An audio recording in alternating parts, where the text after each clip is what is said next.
I need to share something completely vulnerable with you and tell you that this message is not coming from a place of strength in my life. This is coming from absolute weakness. Because in the last week and a half, this story that I've lived for so long, this miracle that Jesus did in my life, I need to flip the script on it and see the other side of it that I hadn't seen before. And so I wanted to share today from Matthew chapter 8, verses 1-4. And it's this great little story, this great little miracle that Matthew records. And it's, if you have your NIV Bible, it says, the man with leprosy, and it's Jesus healing the man with leprosy. And I think it's kind of important to point out the fact that 3 of the 4 Gospels record this message. 3 of the 4 Gospels record this message in 5 verses or less. And so it was one of those things that was significant enough to report, but at the same time, we don't have enough detail as to what happened later. And so in verse 1, Matthew, when he came down from the mountainside. Okay, bear with me one second here, because as we go through this, we're going to go on a bit of a journey. We're going to look at this. And we're going to say, hey, Matthew, who was a tax collector at one point, who was a tax collector. Tax collectors at this point would have been modern day accountants. Modern day accountants, they live in order, they live in structure, they live in things, placement of things matter. And so when Matthew records that and he says, hey, Jesus came down from the mountainside, why don't we go back a few verses, a few chapters back, and we go back to Matthew chapter 5, verse 1, where it says, now when he saw the crowds, he went up on a mountainside and sat down. His disciples came to him and began to teach them. And Jesus goes on to preach for the next 3 chapters, the Sermon on the Mount and the Beatitudes, the sermon of all sermons, the sermon that, hey, if we applied every one of Jesus' teachings, we probably wouldn't have many problems left in our lives. And so when he comes down from the mountainside, large crowds followed him. So I've heard about this thing on Instagram, and it's called the pastor's nap, and it happens on Sunday afternoons. That apparently every Sunday afternoon, every pastor just goes down and they just crash. Now, I can imagine that Jesus, having just preached for the last 3 chapters and having just preached the sermon of all sermons, that he was really looking forward to going and having this nap. And actually, Luke records that, saying that Jesus was looking forward to retreating into silence, and he was looking forward to just retreating on his own. As this happens, a man with leprosy being a degenerative, incurable death sentence back in biblical times, a man who at that time would have had to face complete social isolation from his family, economic isolation, who was considered completely unclean ceremonially. They lived outside the community. They were viewed as under judgment by God, by the rabbis. We understand social distancing. We went through this a few years back. This man lived social distancing. This man, if he was around other people, had to yell out and say, hey, I'm unclean, I'm unclean, I'm unclean. You know, if he was upwind of people, he had to be 45 feet away. If he was downwind of people, he had to be, if he was upwind, it was 6 feet, downwind, it was 45. I think it was something like that. Anyway, this man lived in isolation. He couldn't come see people. He couldn't be near people. The last people that he had likely touched were years and years and years ago. Yet this man comes to Jesus. Jesus is surrounded by crowds. We've got this, right? We understand this. Matthew had already recorded that, and yet he comes to Jesus and he looks at him and he makes a statement. This is grammatically a statement, not grammatically a question. And he looks at Jesus and he says, Lord, if you are willing, you can make me clean. A complete statement.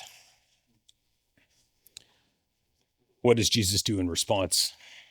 Well, we can continue. And in verse 3, it says, Jesus reached out and touched this man. before we get to Jesus' actual response, we can look at the fact that Jesus actually reached out. Now, this man who leprosy, actually, you end up losing all sensitivity. You actually lose your sense of touch first. That's one of the first sensations to leave. Jesus reaches out, and this man doesn't feel Jesus' touch, but he can see Jesus' touch. And then Jesus looks at him and says, I'm willing, be clean. That's it. That's it.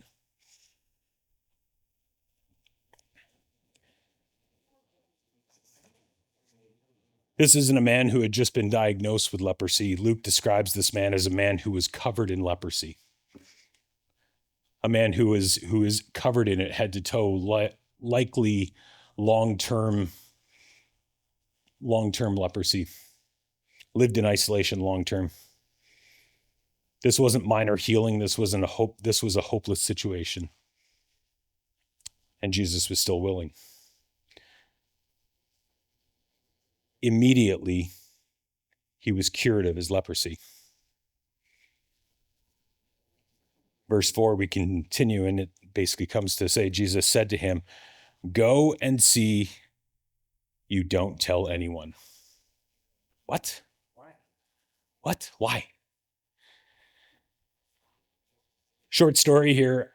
4 years ago, almost 4 years ago, I confessed to my wife that I had my own version of modern day leprosy. That I was a sex addict, and that I had my own incurable, degenerative death sentence. And when I came back from treatment, while I was trying to reestablish trust with my wife, one of the boundaries that my wife had requested of me and kind of agreed was that, hey, if we go to bed together, and if you can't fall asleep one night, that you have to make sure that you leave your phone at the bedside table, and that so if she were to wake up and see that I was not there, that my phone was there, and that there was still that sense of trust. So one night this happened. I ended up going downstairs and turned the TV on, and nothing good on late night TV, let's be honest. So I ended up turning on one of the episodes of The Chosen. And this was the episode that popped up, was Jesus healing the man with leprosy. And so in early recovery, as I'm watching this, I actually thought to myself that this was really just a moment of, a director's add-in. That when I heard Jesus say this to that man, that I thought it was just a director's add-in. That I didn't realize that it was actually something that was in the Bible. And so when I heard this, I actually paused it. I went and grabbed this Bible. It has all the pastoral cheat sheet notes at the bottom of it that give you clues as to what people might have been thinking. And so I went right back to that spot of saying, why did he say, don't tell anyone?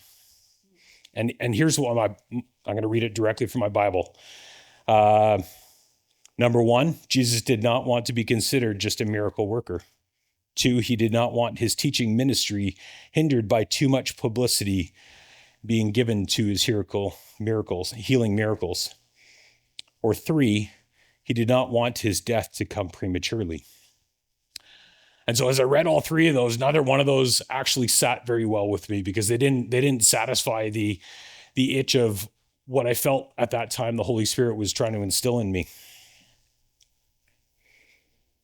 You see, my lived experience was very different from this. My lived experience, having lived with my own version of leprosy, coming back from treatment, knowing that Jesus had done something miraculous in my heart, and yet still experiencing the fear from other people not wanting to come near me. See, I can imagine that this man, having experienced this life-changing event with Jesus in one moment, all of a sudden saying, hey, you know what? I know exactly what I'm going to do. I'm going to run home. And the second he steps in that front door to see his wife and kids or his family, his wife and kids and family react with fear. They react with a fear. Whoa, whoa, whoa, don't come near me. Don't come any closer. I don't want to be infected too. They were reacting out of their own fears in those moments.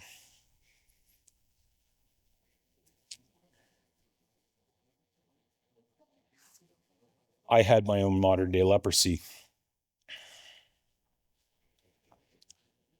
It didn't matter what I said.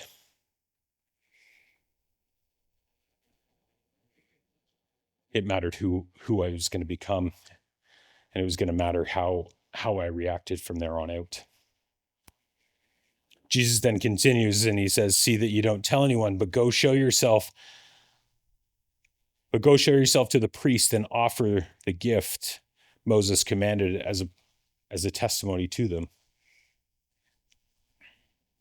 It was the priest's job to determine if you were clean or unclean. It was the priest's job to oversee the purification rituals and officially restore you to community. So don't go tell anyone, but go see the priest to restore you. Only he could certify that had happened. Don't go tell anyone until the priest has restored you. I shared about a hurt when I first got up here. I shared about a hurt that occurred 1 year ago today.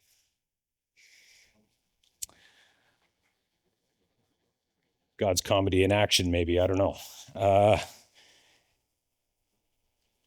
You see, after this hurt, what did I do? I pulled away. I became cautious and untrusting and judgmental. I protected myself.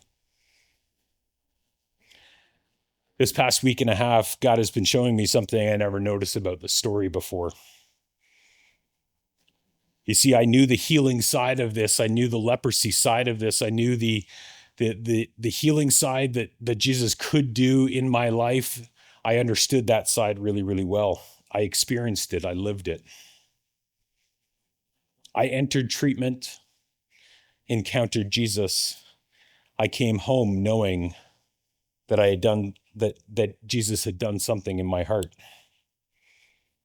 that I was no longer the same. But what Jesus has been showing me this week, Jesus heals what seems beyond repair. And sometimes he calls us to not only receive his healing, but to trust the healing he's done in others. It was never the leper's responsibility to restore himself to the community.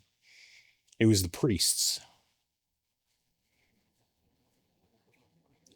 So here we stand, not under Levitical law, but under grace. And Hebrews tells us that we have a new high priest in Jesus who gets to stand in that place of restoring us. I'm not talking about abandoning wisdom or about ignoring healthy boundaries.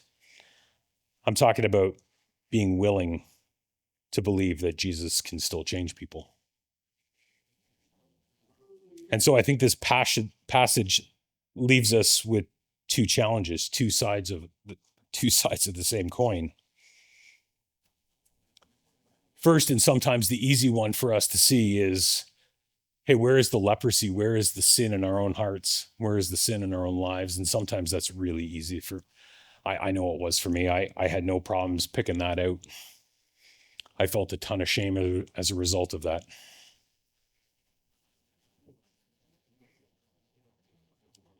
Maybe it's what have you decided is beyond hope.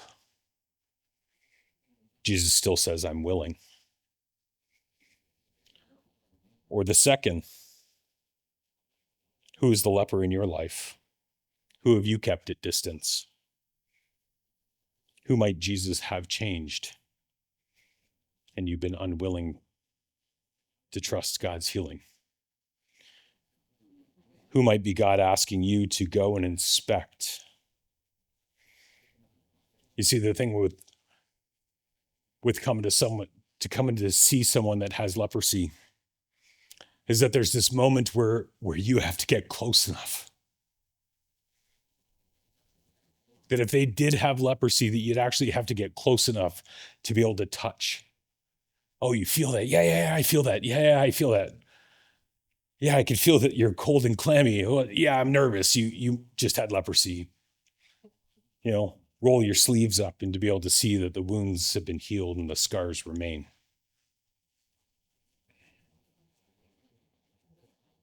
Who might be God asking you to inspect rather than avoid? Not blindly, not foolishly, but with a faith that Jesus heals. Sometimes we're the crowds that are keeping our distance. Sometimes we're the leper. And sometimes we're both. Jesus heals what seems beyond repair.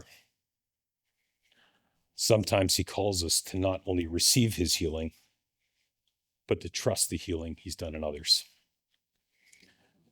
Let me just pray. Jesus, may we have the courage this morning to come to you.